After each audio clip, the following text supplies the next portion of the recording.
Ny mety ho toetry ny andro eny an-dranomasina ny alarobia 7 desambra 2024 amin'ny 9 maraina hatramin'ny alakamisy 20 desambra 2024 amin'ny 9 maraina.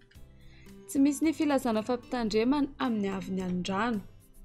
Ho an'ny morontsiraka atsinanana Cap d'Ambre hatrany Capeste anorana tandrifin-drahona indraindray ho avy atsimo somary atsimo atsinanana ny rivotra ka ho 20 hatramin'ny 730 km isan'ora.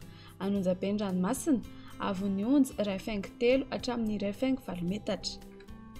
Capeste hatrany Mahanoro anorana tandrifin-drahona metara 1 indraindray ho avy atsimo na atsimo atsinanana ny rivotra ka ho 9 hatramin'ny 20 km isan'ora.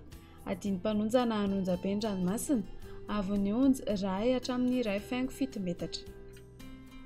Mahanoro hatrany Tolagnaro anorana tandrifin-drahona Mahalana ho avy atsimo atsinanana na atsinanana ny rivotra ka ho 9 hatramin'ny 9 km isan'ora ny avaratra i Mananjara, fa ho avy atsinanana na avaratra atsinanana ny rivotra ny ankafa ka ho 9 hatramin'ny 9 km isan'ora. Ahatratra 20 hatramin'ny 730 km isan'ora ny atsimon'ny Vangaindrano, ananika ny 440 km isan'ora indraindray manakaiky ny Tolagnaro. Anonjabe ny ranomasina avy onja 1,5 hatramin'ny 2 metatra. Tolagnaro hatrany Cap Sainte-Marie andrahoana vitsy ho avy avaratra atsinanana ny rivotra ka ho 20 hatramin'ny 730 km isan'ora.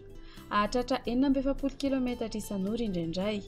Anonjabe ny ranomasina avy onja 1,5 hatramin'ny 2,2 metatra.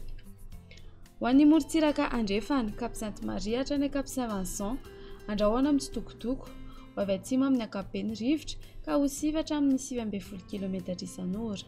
Ahatratra 20 km isan'ora ny tolakandro.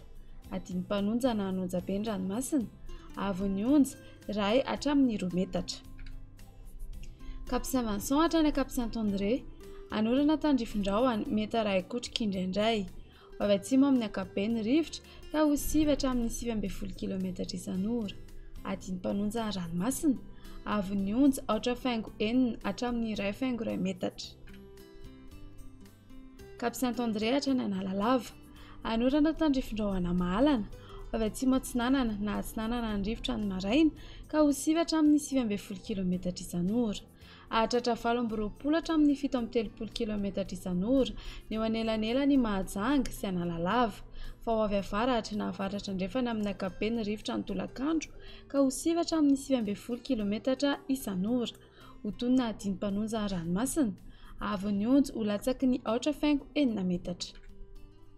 Analalava hatrany Cap d'Ambre anorana tandrifin-drahona mitsitokotoko ara 1 indraindray indrindra no manodidina ny Nosy Be ho avy atsimo atsinanana ny rivotra ny any amin'ny tendrony avaratra ka ho 9 hatramin'ny 20 km isan'ora, fa ho avy andrefana na iovaova ny rivotra ny ankafa ka ho 9 hatramin'ny 9 km isan'ora. Ahatratra 20 km isan'ora indraindray. Ho toy ny adiny mpanonjana ranomasina avy onja ho latsaky ny 4,4 metatra.